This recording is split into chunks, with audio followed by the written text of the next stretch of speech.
कि दिल के फफोले जल उठे सीने के दाग से, इस घर को आग लग गई घर के चिराग से। कुछ यही हाल उद्धव ठाकरे गुट की शिवसेना का हो गया है। महाराष्ट्र विधानसभा अध्यक्ष राहुल नार्वेकर ने पिछले काफी महीनों से चर्चा का विषय बने इस मामले में आखिरकार अपना फैसला सुना दिया। सवा घंटे तक तमाम कानूनी पहलुओं और फैसलों का उल्लेख करने के बाद उन्होंने उद्धव गुट की उस मांग को खारिज कर दिया जिसमें सीएम शिंदे समेत 16 विधायकों को अयोग्य घोषित करने की मांग की गई थी। नार्वेकर के फैसले के बाद शिंदे सीएम की कुर्सी पर बरकरार रहेंगे, तो वही उद्धव ठाकरे को बड़ी हार मिली। महाराष्ट्र विधानसभा अध्यक्ष राहुल नार्वेकर ने न सिर्फ उद्धव गुट की अपील खारिज की, बल्कि पार्टी प्रमुख के तौर पर उनके द्वारा लिए गए फैसलों पर भी सवाल खड़े कर दिए।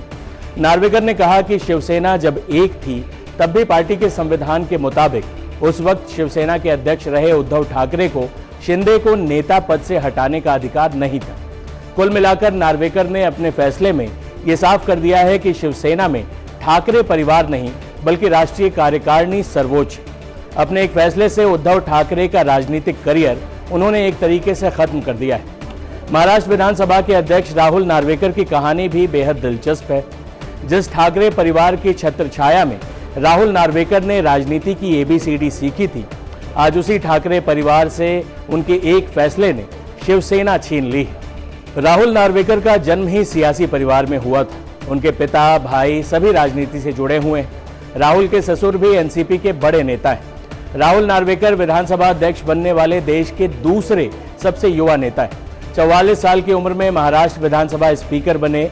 नार्वेकर से पहले शिवराज पाटिल 42 साल की उम्र में विधानसभा स्पीकर बने थे। पेशे से वकील राहुल नार्वेकर ने 10 जनवरी को असली शिवसेना पर फैसला सुनाया।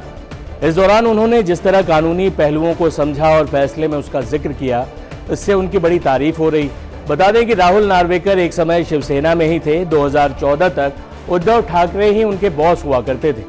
नार्वेकर उद्धव के बेटे और विधायक आदित्य ठाकरे के करीबी माने जाते थे, लेकिन 2014 में शिवसेना ने उन्हें लोकसभा का टिकट नहीं दिया। नाराज नार्वेकर ने शिवसेना छोड़ एनसीपी का दामन थाम लिया था, जिसमें उनके ससुर रामराजे नाईक निंबलकर बड़े नेता हैं। राहुल नार्वेकर ने एनसीपी से 2014 में मावल से लोकसभा चुनाव भी लड़ा, लेकिन हार गए।